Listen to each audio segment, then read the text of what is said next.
সমস্ত প্রশংসা, গুণগান ও গুণকীর্তন সেই বিশ্ব নিয়ন্তা মহান প্রভুর, যিনি সাতখণ্ড আসমানকে বিনা স্তম্ভে দণ্ডায়মান করে রেখেছেন এবং বিশাল জমিনকে যিনি বিছানা স্বরূপ বিছিয়ে রেখেছেন।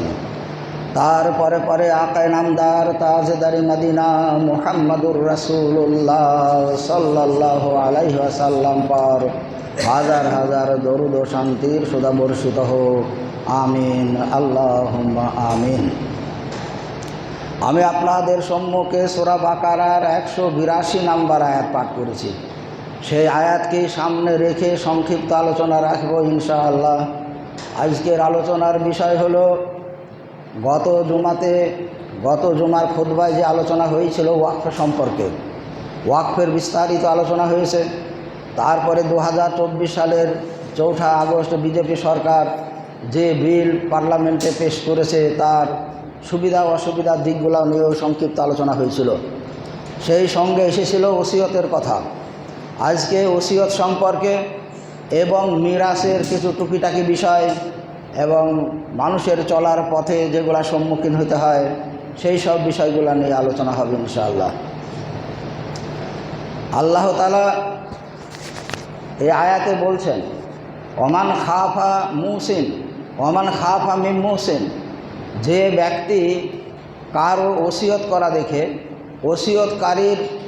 ওসিয়ত করার পদ্ধতি দেখে যদি সে আশঙ্কা করে, ভয় পায়, জানা ফানা আও ইসমান, ও যে কাজটা করছে, যে পদ্ধতিতে করছে কাজটা ঠিক হচ্ছে না, কাজটা করলে ওর পাপ হবে, এই রকম যদি কেউ মনে করে, তার জানাশোনা যদি থাকে বিষয়টা, তাহলে ও আসলাহা বাইনাহুম, সে তাদের মধ্যে গিয়ে আলোচনা করে আলোচনার ভিতর দিয়ে তাদেরকে ব্যাপারটা বুঝিয়ে দিতে হবে যে এটা এই পথে করলে এটা ভুল হচ্ছে, এভাবে করলে গুনাহ হতে পারে, আর এই পদ্ধতিতে করলে শরীয়ত সম্মত হবে, এইভাবে করো। এই রকম যদি কেউ নিজে থেকে গিয়ে, তাকে ডাকেনি, সে বিষয়টা দেখে যদি তাদের কাছে গিয়ে সেটা বুঝিয়ে তাদেরকে বলে, তো ফালা ইসমা আলাইহে, এই লোকটার কোনো গুনাহ হবে না, লোকটার কোনো অপরাধ হবে না। এই জন্য বলা হয়েছে যে তাকে তো ডাকেনি, সে নিজে থেকে গেছে, নিজে থেকে ভুল দেখতে পেয়ে সে নিজেই গিয়ে তার ভুলগুলোকে বুঝিয়ে তাকে যদি বুঝিয়ে দেয়, তোমার এই পদ্ধতিটা ঠিক নয়, পদ্ধতিগুলো আমি আলোচনা করব, তো তাহলে তার কোনো অপরাধ হবে না। ইন্নাল্লাহা গাফুরুর রাহিম, আর আল্লাহ তাআলা ক্ষমাশীল এবং দয়াবান। এখানে ক্ষমাশীল দয়াবান এই জন্যই বলে হয়েছেন, তারপরেও যদি কিছু ভুল হয়, সে ভুল করবে বলে যায়নি, ইচ্ছা করে ভুল করেনি, তারপরেও যদি কোনো ভুল হয়ে যায় তো আল্লাহ তাআলা গাফুরুর রহিম, ক্ষমাশীল, তিনি ক্ষমা করে দেবেন, তেমনি দয়া করবেন। কিন্তু ইচ্ছা করে ভুল করা যাবে না, ইচ্ছায় নয় অনিচ্ছায় যদি হয়ে যায় আল্লাহ ক্ষমা করবেন। এখন ওসিয়তের বিষয়টা গত জুমাতে তার প্রাথমিক পর্যায়টা এসেছিল। ওসিয়ত করার পদ্ধতি হলো যে ব্যক্তি ওসিয়ত করবে তার সম্পূর্ণ স্থায়ী সম্পদের 1/3 সে ওসিয়ত করতে পারে। 1/3টা খুব বেশি, 3 ভাগের 1 ভাগ ওসিয়ত করলে করতে পারে, কিন্তু এটাই হলো ঊর্ধ্বসীমা, ওর থেকে বেশি পাবে না। উদাহরণস্বরূপ বলা যেতে পারে, কোনো ব্যক্তির 3 বিঘে সম্পত্তি আছে, সে যদি ঊর্ধ্বসীমার ওসিয়ত করতে চায় তাহলে সে 1 বিঘে করতে পারে, 1 বিঘের ঊর্ধ্বে 1 কাঠাও সে বাড়তে পারবে না। তাই 3 ভাগের 1 ভাগ ওসিয়ত করার তার এখতিয়ার আছে। সেই ওসিয়ত যদি তার থেকে কম করে, 10 কাঠা করে, 15 কাঠা করে, 5 কাঠা করে, কোনো অসুবিধা নেই, কিন্তু 1 বিঘের ঊর্ধ্বে সে যেতে পাবে না, মানে 3 ভাগের 1 ভাগের ঊর্ধ্বে যেতে পাবে না। আর ওসিয়তটা হবে স্থায়ী সম্পদের উপরে, স্থায়ী সম্পদ সে ওসিয়ত করতে পারে। এখন ওসিয়ত কাদেরকে করবে? ওসিয়ত যাদেরকে করবে সেই সমস্ত ব্যক্তিগুলা যেন ওই ব্যক্তির মৃত্যুর পর কোনোভাবে তার ওয়ারিস না হয়। যদি কোনো দিক থেকে ওয়ারিস হয়, ওয়ারিস তো নানান দিক থেকে হয়, ছেলে মেয়ে তো আসাবা হয়, তারপরে বাপ থাকে, মা থাকে, আরও কেউ থাকতে পারে, কেউ না থাকলে কেউ চলে আসে। এইভাবে কোনোভাবে যদি সেই ব্যক্তি ওয়ারিস হয় তাহলে তার জন্য ওসিয়ত করা যাবে না। রাসূল বলেছেন, লা ওয়াসিয়াত আলাই ওয়ারিসিন, যারা ওয়ারেস তাদের জন্য ওসিয়ত নেই। তাইলে এক নম্বর কথা হলো ওয়ারেসের বাইরে ওসিয়ত করতে হবে, তার মরার পরে তার সম্পত্তি যেন কোনো দিক থেকে অংশীদার সে না হয়। এখন সেই ওসিয়ত কার্যকরী হবে যে ব্যক্তি ওসিয়ত করছে তার জীবদ্দশায় নয়, সে যতদিন বেঁচে থাকবে ওসিয়ত করার পরে ওই ব্যক্তি ততদিন সেই সম্পত্তির মালিক থাকবে। সে বেঁচে থাকাকালীন, ওসিয়তকারী বেঁচে থাকাকালে যাকে ওসিয়ত করেছে সে মালিক হবে না। ওসিয়তের নিয়ম হলো ওসিয়তকারীর মৃত্যুর পর ওই ওসিয়তটা কার্যকরী হবে। তার মানে সে যখন মারা যাবে, যেসব শর্তে সে ওসিয়ত করেছে তার সেই সম্পত্তি যাকে ওসিয়ত করেছে সে তার মালিক হয়ে যাবে। তার যারা ওয়ারেস আছে আগে ওসিয়ত পূরণ হবে। যদি সে ওসিয়ত করি থাকে তাহলে ওসিয়তের সম্পদ আগে তার সম্পদ থেকে বাহির করে দিতে হবে। যদি তার ঋণ থাকে তাহলে ঋণ তার সম্পদ থেকে আগে পরিশোধ করতে হবে। এই ঋণ এবং ওসিয়ত তার সম্পত্তি থেকে বাহির করার পরে যেগুলা থাকবে সেইগুলো তার ওয়ারিসদের ভিতরে বন্টন হবে। যারা যারা থাকবে, যারা যেভাবে পাবে তারা সেইভাবে সেখানে বন্টন হবে। আর সে মরার পরেই ওই সম্পত্তির 16 আনা মালিক হয়ে যাবে যাকে ওসিয়ত করেছে সে। ওখানে তার ওয়ারিসদের কোনো আপত্তি করার কিছু থাকবে না, আপত্তি করতে পারবে না। তাহলে এই হলো ওসিয়তের নিয়ম, যে ওসিয়ত ওয়ারিসের বাইরের লোককে করতে হবে। আর ওসিয়ত কারী জীবদ্দশাতে যাকে ওসিয়ত করেছে সে মালিক হতে পারবে না, সে মারা যাওয়ার পরে যাকে ওসিয়ত করেছে সে তার মালিক হবে। আর মানুষ মারা গেলে আগে দেখতে হবে সে কাউকে ওসিয়ত করেছে কিনা আর তার ঋণ আছে কিনা। ঋণ এবং ওসিয়ত সম্পূর্ণ তার সম্পদ থেকে বাইর করে দেওয়ার পরে সেগুলো পরিশোধ করার পরে তার ওয়ারিসদের ভিতরে ভাগ হবে। এখন ওয়ারিসদের মধ্যে যদি কেউ বলে তার ছেলেরা বা মেয়েরা যে ওর এত ঋণ আছে, ঋণগুলো আমরা পরিশোধ করব, তারা যদি দায়িত্ব নেয় তাহলে তাদের দায়িত্বে সেই ঋণ পরিশোধ হবে আর তার মিরাসের সম্পত্তি তাদের ভিতরে বন্টন হয়ে যাবে। এখন মিরাসের একটা আমরা সাধারণত দেখি এবং অনেকেই ভাবি যেটা কিভাবে হয়। একজন পিতার বড় পুত্র, তার ছেলেপিলে আছে, সংসারের মূল মালিক একরকম সেই, বাপ থাকতেই ছেলে মারা গেল, বাপ থাকতে পুত্র মারা গেল, তাহলে সেই পুত্রের যারা নাবালক ছেলে বা বালক ছেলে যাই থাকুক না কেন তারা তার দাদুর সম্পত্তিতে ওয়ারিস হবে না যদি তার আর চাচারা থাকে। মানে 3টে ছেলের মধ্যে একটা মারা গেল, তাহলে 2জন থাকলো, তাহলে যে মারা গেল তার যারা ছেলে ওরা ওয়ারিস থেকে বঞ্চিত হবে।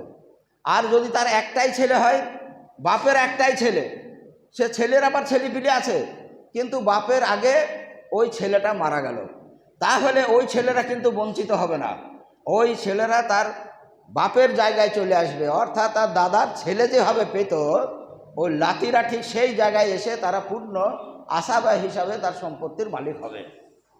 তাহলে বোঝা গেল একাধিক ছেলের ভেতরে যদি একটা ছেলে মারা যায় তাহলে তার ছেলেপিলেরা বঞ্চিত হবে, তার চাচারা আছে, ফুপুরা আছে। আর যদি তার একটাই ছেলে হয়, একটা ছেলের ছেলেরা যদি থাকে আর তার বাপ যদি মারা যায়, মানে বাপের পুত্র যদি মারা যায় বাপের আগে, তাহলে ওই ছেলেরা কিন্তু বঞ্চিত হবে না। ওরা ওই ছেলে যে হারে পেত ওই ছেলেরা ঠিক তার বাপের জায়গায় চলে আসবে। এটা হলো নিয়ম।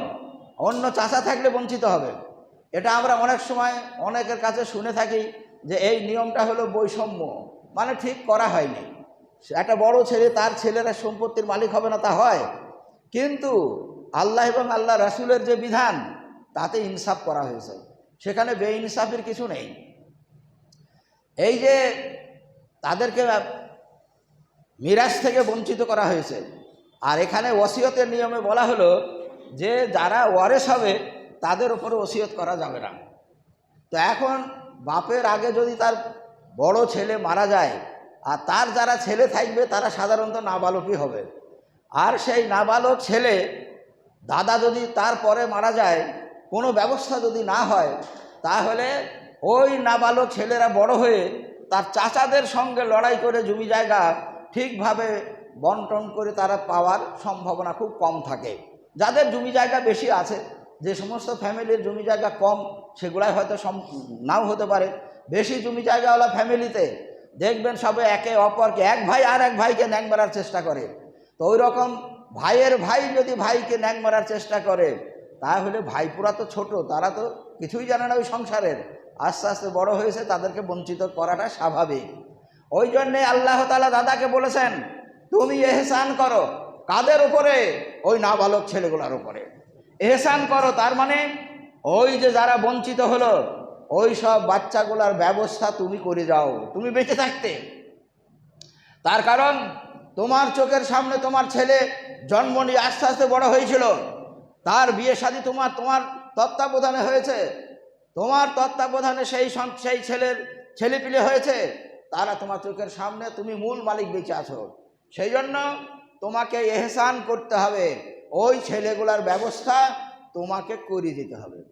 এখন ওই ব্যবস্থা করার সুযোগের জন্য আল্লাহ তাআলা মিরাজ থেকে নাবালক ছেলেগুলাকে বঞ্চিত করা হয়েছে, যাতে ওসিয়ত করলে করতে পারে, তাদেরকে যদি লিখে দেয় লিখে দিতে পারে, কোনো অসুবিধা নেই। কিন্তু হিসাবটা রাখতে হবে 3 ভাগের 1 ভাগ ঊর্ধ্বে যেন না যায়। 3 ভাগের ঊর্ধ্বে এটা এই জন্য করা হয়েছে, যদি 3 ভাগের 1 ভাগও লিখে দেয়, তাহলে 1 ভাগ তার আর এক চাচা আছে, মানে চাচারা কেউ যদি না থাকতো তাহলে তো ওরাই নিজেই মালিক হয়ে যেত। আর একটা চাচা যদি আছে, 2টো চাচা আছে, তাদের 1 ভাগ থাকবে, আর সেই বয়স্ক বাপ মা তাদের জন্য 1 ভাগ থাকবে, সকলের থাকবে, কেউ সেখানে নিরাশ হবে না। সেই জন্যেই তাদের ব্যবস্থা করার জন্য এই মিরাজ থেকে নাবালক ছেলেগুলাকে বঞ্চিত করে দেওয়া হয়েছে, যাতে তার দাদু বেঁচে থাকাকালীন তাদের সেই ব্যবস্থাগুলা করে যেতে পারে। এটা হলো ইসলামের বিধান। এবার যদি কেউ করে না যায়, সেটা তার ব্যাপার, সে আল্লাহর কাছে জবাবদিহি করবে। কিন্তু আল্লাহ তাআলা তাকে এই সুযোগ করে দিয়েছে এবং নির্দেশ দিয়েছেন, ওয়াহসানু, মানে হৃদয়ের সঙ্গে, দয়ার সঙ্গে, মমতার সঙ্গে তুমি ওই নাবালকগুলার ব্যবস্থা তোমরা করে যাও। এখন লেখালেখির ব্যাপারে, এটা হলো মিরাসের ব্যাপার। মিরাসের খুঁটিনাটি মেলা বিষয় আছে, সূরা নেসার প্রথম দিকেই আল্লাহ তাআলা আলোচনা করেছেন। এখন লেখালেখি অনেক সময় দেখা যায় মানুষ বেঁচে থাকাকালীন নানান কারণে একটা ছেলেকে কিছু জমি লিখে দিল, বা একটা মেয়েকে কিছু লিখে দিল, নানান কারণ থাকতে পারে।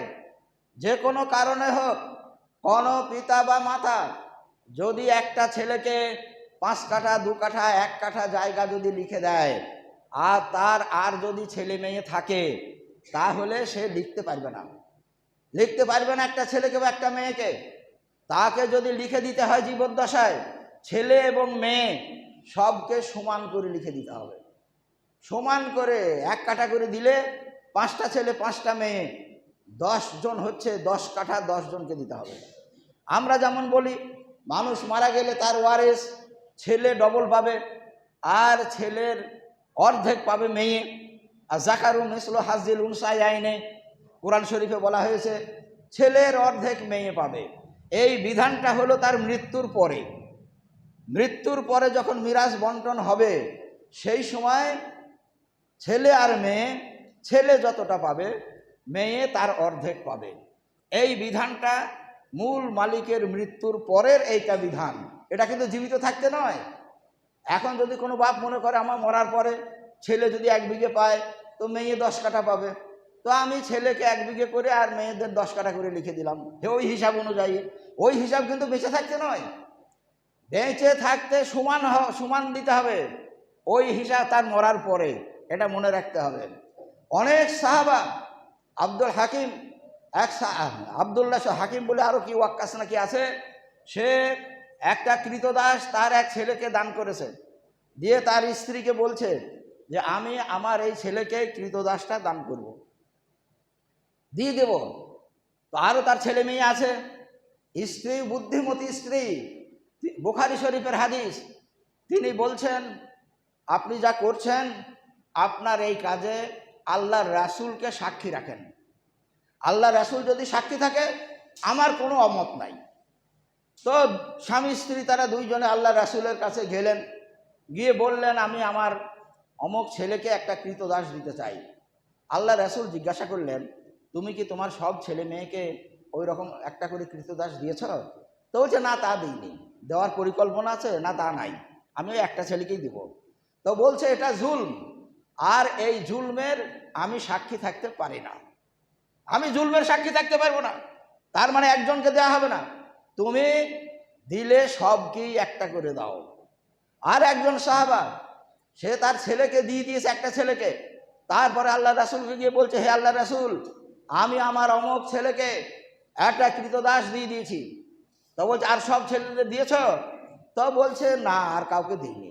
তো বলছে, তুমি ওটাকে ফিরিয়ে নাও, ওটাকে ফিরিয়ে নাও, আর যদি দিতে হয় তাহলে সব ছেলেকে সমান করে দাও, সবকে এক সমান দেবা, আর নইলে একটা ছেলেকে তুমি দিতে পারো না। তাহলে দেয়া হয়ে গেলেও ভুল যখন ধরা পড়বে তখন ফেরত নেওয়ার সুযোগ আছে, যদি সম্ভব হয়। আর যদি সম্ভব না হয়, সে আল্লাহর কাছে ইস্তেগফার করবে, আল্লাহ তার বিচার করবে। যাই হোক, যা হবে সেটা তা হবে। ফলে লেখালেখির ক্ষেত্রে এটা যেন ভুল না হয় যে আমার জীবদ্দশায় আমার ছেলেকে আমি এটা দেব। অনেক মানুষকে দেখবেন, সে ইচ্ছায় সদিচ্ছায় তার ভুলবশত হোক বাড়িটা একটা ছেলেকে লিখে দিল, আর তার 90% দেখবেন 10 বছর পরে ওই ছেলেটাই তাকে বাড়ি থেকে তাড়িয়ে দেয়। এই ছেলেটার কিন্তু কোনো দোষ নয়, সে যে পাপ করেছে তার পাপের প্রায়শ্চিত্ত দুনিয়া থেকে শুরু হয়। অধিকাংশ দেখবেন কোনো বাপ তার এক ছেলেকে বাড়ি লিখে দিয়েছে, 4টে ছেলে একটা ছেলেকে লিখে দিয়েছে, নানান কারণ থাকে। হয়তো অন্যান্য ছেলেরা ব্যবসা বাণিজ্য করে নিজে নিজে বাড়ি করেছে বাইরে, তারা আবার এই বাড়িতে আসলে হয়তো এই ছেলেটা বাড়িতে থাকে, আর হয়তো অসুবিধা হবে, তো একটা ছেলেকে লিখে দিল, 3টে ছেলে বাদ পড়লো। এখন দেখা যাবে যে কিছুদিন পরে, 5 বছর 10 বছর পরে ওই ছেলেটা ওই বাপকে বাড়ি থেকে তাড়িয়ে দেবে। 90% দেখবেন এইরকম হয়ে থাকে। কেন হয়?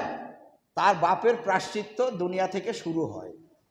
বাড়ি তো ছেলের সুবিধার জন্য দিয়েছ, আর তুমি ওই বাড়িতে থেকে সুবিধা মতন বাস করবা, আল্লাহ তাআলা সেই ছেলেকে দিয়ে তার বিচার দুনিয়া থেকে শুরু করে।